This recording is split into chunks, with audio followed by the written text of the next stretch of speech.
ತಾಯಿ ಹಾಲು ಕುಡಿಸ್ಬೇಕಾದ್ರೆ ತಾಯಿ ಒಂದು ಗಡೆ ಬಲಗಡೆ ಆದ ತಕ್ಷಣ ಎಡಗಡೆ ಎದೆ ಸೋರ್ತಾ ಇರ್ತದೆ, ಎಡಗಡೆ ಆದ ತಕ್ಷಣ ಬಲಗಡೆ ಎದೆ ಸೋರ್ತಾ ಇರ್ತದೆ.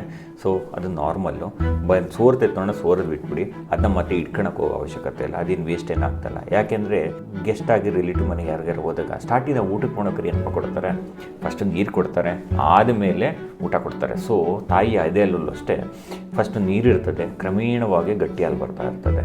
ಪಾಪಗೆ ನಾವು ಫಸ್ಟ್ 6 ತಿಂಗಳು ಬೇರೆ ನೀರು ಬೇರೆ ಕೊಡಲ್ಲ, ಈ ಹಾಲು ಎದೆ ಹಾಲು ಎಕ್ಸ್ಕ್ಲೂಸಿವ್ ಬ್ರೆಸ್ಟ್ ಫೀಡಿಂಗ್ ಅಂತ ಹೇಳ್ತಾ ಕೂತ್ಕೊಂತೀವಿ. ಸೊ ನೀರು ಕೊಡ್ದಲ್ಲ ಇರೋದನ್ನ ದೇವರೇ ಏನು ಮಾಡ್ತಾನೆ ಅಂತ ಹೇಳಿದ್ರೆ ಸ್ಟಾರ್ಟಿಂಗಲ್ಲಿ ನೀರು ಕೊಟ್ಟು ಆಮೇಲೆ ಹಾಲು ಕೊಡ್ತಾನೆ. ಯಾವಾಗಲೂ ಒಂದು ಪಾಯಿಂಟ್ ನಾನು ಏನು ಹೇಳಿದೆ ಅಂತ ಹೇಳಿದ್ರೆ, ಒಂದು ಎದೆ ಖಾಲಿ ಆದ ಮೇಲೇ ಇನ್ನೊಂದು ಎದೆಗೆ ಹಾಕಿ. ಯಾಕಂದರೆ ಈ ಕಡೆ ಚೂರು ಕುಡ್ಸೋದು, ಎರಡು ಗಾಬರಿ ಮಾಡ್ಕೊಂಡು ಎರಡು ಕಡೆ ಕುಡ್ಸೋಕಂದ್ರೆ ಎರಡೂ ಕಡೆ ನೀರಲ್ಲೇ ಸಿಗ್ತದೆ, ನಿಮ್ಮ ಪಾಪು ಯಾವುದೇ ಕಾರಣಕ್ಕೂ ವೇಟ್ಗೆ ಏನಾಗಲ್ಲ.